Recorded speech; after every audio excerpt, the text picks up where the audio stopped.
Assalomu alaykum hurmatli sport muxlislari. Efirda Paranews ko'rsatuvi va studiyada jurnalist Azizjon Mirsaidov. Bugungi dasturimizda O'zbekiston Milliy Paralimpiya qo'mitasining yakunlanayotgan mart oyida amalga oshirgan ishlari va sportchilarimiz qayd etgan natijalar bilan tanishtirib o'tamiz.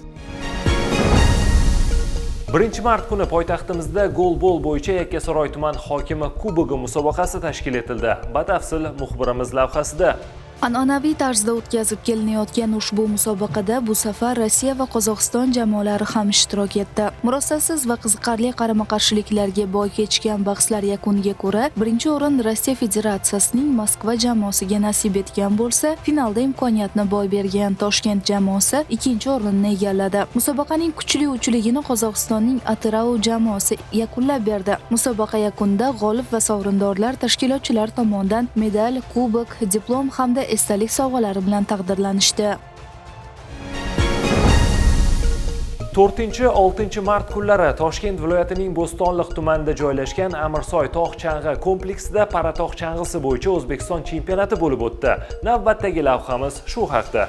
So'nggi yillarda Milliy Paralimpiya qo'mitasi tomonidan yozgi parasport turlari bilan bir qatorda qishki parasport turlariga ham jiddiy e'tibor qaratilib, xalqaro maydonlarda ijobiy natijalar qayd etish bo'yicha faol ishlar olib borilmoqda. Ketma-ket 4-bor tashkil etilgan paratog' chang'isi bo'yicha mamlakat chempionati bunga yaqqol misol bo'la oladi. Bu galgi musobaqada parasportchilar 1,5 ming metr masofaga o'tkazilgan gigant slalom bahslarida o'zaro bellashdilar. Musobaqa yakunida erkaklar o'rtasida Firdavs Hidayatov eng yaxshi natijani qayd etgan bo'lsa, ayollar o'rtasida Asel Turdimuratovaga teng keladigani topilmadi. Shuningdek, Zafar Nosirov, Karomat Quvondiqov hamda Yulduz Mahmudova kabi sportchilar sovrindorlar safidan joy olishdi. Ta'kidlash kerakki, ushbu musobaqalar kelgusi yil Italiyaning Milan va Cortina d'Ampezzo shaharlarida bo'ladigan qishki paralimpiya o'yinlariga litsenziya beruvchi xalqaro musobaqalar oldidan muhim ahamiyat kasb etishi bilan yanada ahamiyatlidir.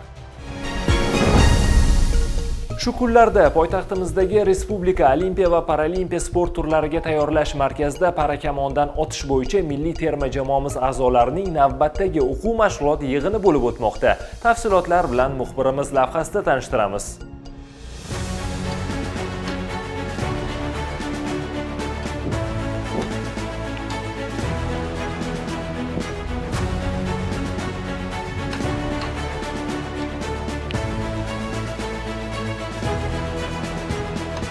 Parakamondan otish yurtimizga keng ommalashib borayotgan parasport turlari qatoriga kiradi. Shu bois unga bo'lgan qiziqishlar soni ham kundan kunga ortib bormoqda. Ayni kunlarda esa parakamonchilarimiz Respublika Olimpiya va Paralimpiya sport turlariga tayyorlash markazida xalqaro musobaqalar oldidan o'quv mashg'ulot yig'iniga kirishdi. Merganlarimiz belgilangan reja asosida tajribali mutaxassislar qo'l ostida puxta tayyorgarlik olib borishmoqda. Ushbu yig'in aprel oyida bo'lib o'tadigan O'zbekiston chempionati, qolaversa, yil davomida taqvimga kiritilgan xalqaro musobaqalarga tayyorgarlik ko'rishda muhim ahamiyat kasb etadi.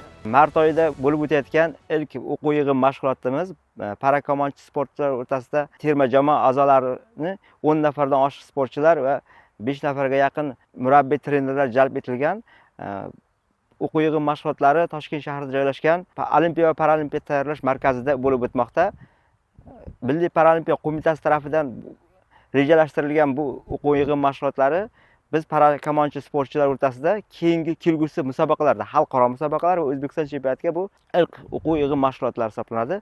O'quv yig'in mashg'ulotlariga keladigan bo'lsak, belgilangan tartibda o'tib bormoqda, sportchilarning mahorati oshirilmoqda. Bizning maqsadimiz aprel oyida bo'lib o'tadigan rejalashtirilgan O'zbekiston chempionati albatta va keyingi musobaqa esa 30-iyun, 7-iyul kunlari Xitoyning Pekin shahrida bo'lib o'tadigan Osiyo chempionatiga tayyorgarlik ko'rish. Undan so'ng esa sentyabr oyida bo'ladigan Koreyada bo'lib o'tadigan xalqaro, ya'ni jahon chempionati ham bizni kutib turibdi. Maqsadimiz esa, eng asosiy maqsadimiz bizni kelgusi Los Anjelesda bo'ladigan Paralimpiya o'yinlariga tayyorgarlik ko'rish, litsenziyalarni qo'lga kiritish, sportchilarning mahoratlarini oshirib borish. Joriy yilning 13-fevral kuni O'zbekiston Respublikasi Prezidenti Shavkat Mirziyoyev rahbarligida Olimpiya va Paralimpiya harakati ixtisoslashtirilgan va ommaviy sportni yangi bosqichga olib chiqish hamda aholining jismoniy faolligini oshirishga bag'ishlangan video selektor yig'ilishida berilgan topshiriqlar ijrosini ta'minlash maqsadida O'zbekiston Milliy Paralimpiya qo'mitasi rahbariyati Sankt-Peterburg shahrida joylashgan Aleksandr Gertsen nomidagi Rossiya Davlat pedagogika universitetida bo'ldi. Batafsil muxbirimiz lavhasida. Tashrif doirasida universitet rahbariyati bilan uchrashuv o'tkazildi. Unda tomonlar hamkorlikning turli imkoniyatlarini keng muhokama qilib, o'zaro aloqalarni yaqindan yo'lga qo'yishga kelishib oldi. Shuningdek, may oyida Namangan shahrida o'tkazilishi rejalashtirilayotgan konferensiyada Gersen universiteti tomonidan taqdimot qilinishi haqida ta'kidlab o'tildi. Tashrif davomida qo'mita rahbariyati universitet kafedralari hamda boy tarixga ega qadimiy kutubxonasida bo'lib, muhim metodologik qo'llanmalar almashinuvi masalasida ham kelishuvlarga erishildi. Shundan so'ng Sankt-Peterburgdagi adaptiv jismoniy tarbiya va adaptiv sport markaziga tashrif buyurildi hamda u yerda yaratilgan sharoitlar, tashkiliy tuzilma va ish tizimi bilan yaqindan tanishildi. Davlatimiz rahbari tashabbusi bilan bundan 4 yil avval boshlangan Yashil makon umummilliy loyihasi chinakam xalq harakatiga aylandi. 15-mart kuni o'tkazilgan aksiyada Paralimpiya oilasi ham faol ishtirok etdi. Navbatdagi lavhamiz shu haqida. Yashil makon umummilliy loyihasi doirasida Bo'stonliq tumanidagi sportchilar bog'i hududiga Sport vazirligi jamoasi, Olimpiya va Paralimpiya qo'mitalari rahbariyati va keng sport jamoatchiligi ishtirokida ko'chat ekish tadbiri o'tkazildi. Navro'z umumxalq bayrami arafasida tashkil etilgan Yashil makon umummilliy loyihasi doirasidagi mazkur tadbirda keng sport jamoatchiligi qatorida O'zbekiston Milliy Paralimpiya qo'mitasi raisi Muxtorxon Tashxo'jayev boshchiligidagi mashhur parasportchilar ham faol ishtirok etdilar. Shu kuni umumiy maydoni 20 gektarni tashkil etuvchi sportchilar bog'iga mahalliy iqlimga mos ko'chatlar ekildi. 26-27 mart kunlari Chirchiq shahrida paravoleybol bo'yicha O'zbekiston chempionati o'tkazildi. Hozir shu haqda.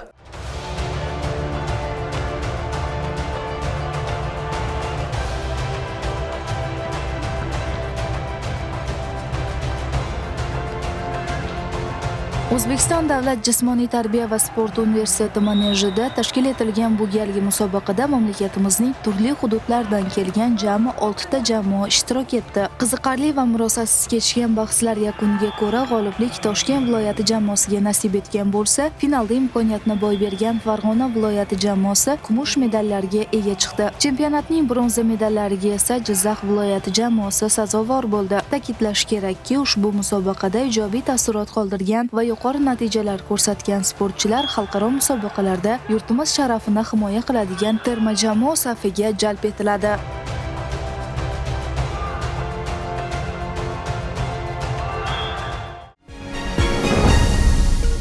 Mart oyi davomida Paralimpiya oilasida o'tkazilgan xalqaro musobaqalar, tayyorgarliklar hamda tadbirlar tafsilotlariga oid lavhalarimiz mana shulardan iborat edi. Kelgusi dasturlarda ko'rishguncha xayr, salomat bo'ling.